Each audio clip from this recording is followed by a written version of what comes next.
Ukuthuke omuntu kweqe, uyazi uthuke komamathe, uphaphathe kumlomo bemhlophe qwa. Uthi uyambuka umfana, uyambuka ibhobhodleyana nje selikhuluma ngesithembu, uthi mamo. Lo uthi uyambheka kuqala nje angakayi nakude, akekho healthy. Isithembu mfowethu sifuna ube yinsizwa nje. Qala uma kuthiwa nje unesithembu ufuna ube yinsizwa mfowethu. Uma kuthiwa ngithi na 100 meters la ugijime nje ujike lapha. Wena ungafuna ukuthatha isithembu usathi uma uthi ugijima u50 meters usuyakhwehlela usulele phansi uqondise ufuna ubhunyelwa ngamanzi ufuna isithembu.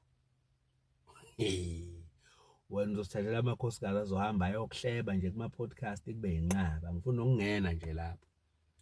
Uhlula ugijima u50 meters. Mangathi unikwe iground la 100 meters ngeke uliqede usufuna isithembu wena. Hayi wena uyaganga wena. Awukho healthy mfethu, awukho healthy. Isithembu sidinga umuntu ohealthy emzimbeni. Hayi oyizama impilo, umuntu ophilayo. Wena ozama impilo udinga unkosikazi oyedwa mfethu okunakekelayo uma ukhwehlela sekunzima usalele lapho ungangamashiti akondle mfethu akunika iphalishi kanjalo akunesa asusa izingane ezingakubangela umsindo yabo nje right lapho noma wakho mhlawumbe uyayazi impilo yakho iyaxegaxega udinga leyo okunakekelwa nje mfethu ngoba siyakuthanda asifuni ube nestress sifuna nje ululame kahle mfethu hlukana nesithembu yabo noma uthi imali yakuseningi kakhulu mfowethu yeke isithembu mawungekho nje healthy emzimbeni one requirement yesithembu ukuthi wena iba healthy wena sebuya mfethu isithembu siyayidinga i-emotional intelligence sidinge i-psychological intelligence isithembu ngashaya isingisi ke namhlanje khuluma ngalezo zinto mfowethu yabo uyazi nje ube ne-wisdom mfowethu e-unthinkable la kubuzwa khona uyazi ke bengingayicabanga ngalendlela lo muntu aqhamuke ngayo la ngoba uzohleza uqhula mfowethu lapho uzohleza unegcawu esithenjini khona igama elithi nonchalant uyalazi lelo gama sengishaya isingisi manje sengiyajula nje kabi uyamdinga umuntu ononchalant mfowethu isithembu yeso siyamdinga umuntu onjalo mfowethu ozobuya wena anakile nje abhekele engathi akazi ebazi kahle ukuthi wenzani isithembu sidinga umuntu onjalo nje mfowethu sizalwe kusona mfowethu isithembu asisifluki siyasazi umbona eli nje ukuthi lo yabo lo uthatha amashansi lespeed ahamba ngaso ngeke alijikele la khona somqumba phansi lo bazomhleba kwi-podcast imali ngivale ngaleso ukujahwa abantu esithenjini isithembu mfowethu sidinga imali uzothalela izingane izoshaya itoyitoyi zixabane namakhansela kube inqaba ilambile uyabo nje mfowethu mawusanendlu econza ngisho kulesikhathi samanje angisho baba ngisho manje thina mawusanendlu nje mfowethu econzayo ekuthi malina kuthi uyagijima nebhakede usulwe nendwangu yokolopha awukakabi nayo ngisho imopho ufuna isithembu mfowethu uzoba nenkinga iyeke lento oyiqala lapho mfowethu iyeke lento oyiqala lapho abo le ngicimezela mfowethu ozama ukuyenza lapho uzohambisa inkomo eziwu2 lapho uphinde uhambise enye lo umbesile lo umbesanga uhlanganise ngala angazi uhambise mfowethu yeka leyo nizobangela izingane inkinga nje wandisa inkinga ngoba isithembu 1 sinenhlambuluko inqwabe kufuna zenziwe mase ehambile umnini isikhathi esiningi inqwaba nje inhlambuluko manje ngabanga nobuhlakani egcekeni uyokhipha inqwaba yenhlambuluko mase ehamba umniniso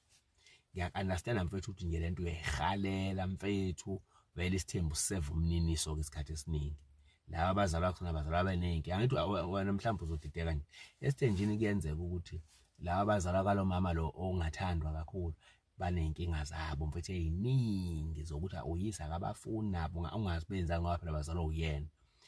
nabo bayangena bayalwa la baba angry uyabo unini uyabafida nalabo abazalwa lo mama ekuthiwa uyathandwa esithenjini nabo banenkinga zabo bayazondwa nabo bayadelela abanye bazothi bathanda uyise phela bayapenza yonke into bayadla bona ngithi akudliwa ngale kuyadliwa ngala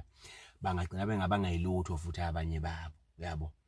inqwaba leyo nto idinga intelligence abanye babo bangathakathana bodwa esithenjini baxabana uyabona mfethu uma ungahlakaniphile yesiyeke isithembu mfethu ngiyakucela uyazi isithembu ngiyakucela nje ukucela ngenhliziyo emhlophe ethe qwa mfethu uyabona unkosikazi eyedwa udinga isayensi eningi kabi yendoda eyedwa wena abathathu uzobenzani awu5 uzobenzani mfethu asiyayihlebela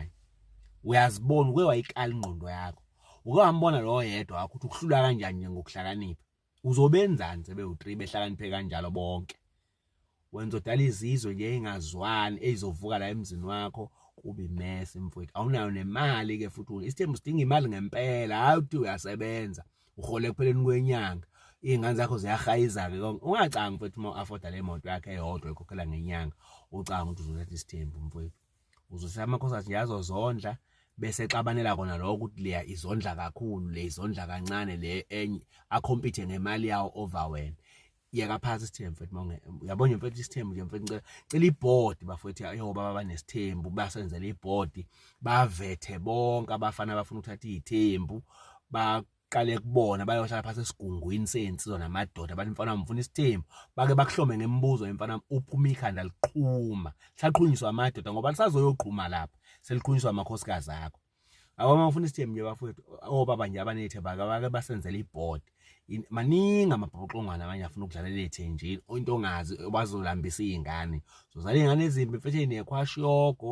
ekufuna yiloke ezikhalela amakhansela kube inqwaba gijima ama-social work into ongayazi ubuyiliwili isiyagula enye isiphethwe yisisu zidla into engekho mfethu ngicela nje mfethu ngiyakucela mfethu lento yesithembu nje uyicabanga lapha awuyicabangisise kahle ungasigileli inkinga please.